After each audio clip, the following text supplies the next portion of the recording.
Hello दोस्तों, peculiar reviews में आपका स्वागत है। मेरा नाम दीपक प्रजापति है। चलिए शुरू करते हैं। ये प्रोडक्ट की पैकेजिंग है, इसको ओपन करता हूँ। ये हो गया ओपन। ये आ गया आपका प्रोडक्ट। ये है मेजरिंग टेप, ये 5 फीट का है। इसको ओपन करता हूँ। इस प्रोडक्ट का लिंक मैंने डिस्क्रिप्शन में दिया है, अगर आपको बाय करना है तो आप डिस्क्रिप्शन चेक कर सकते हैं। तो ये आपका ऐसा है देखने में। मेड इन इंडिया है।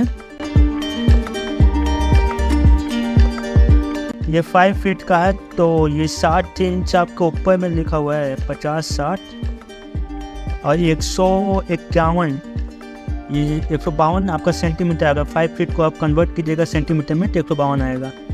ये वाइट में दिया हुआ है, सेम ही जाएगी 60 तक।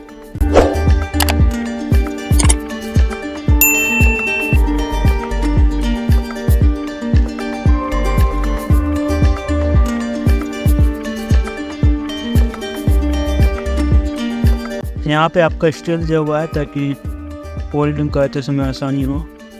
ये फ्लेक्सिबल है, स्ट्रेच हो रहा है,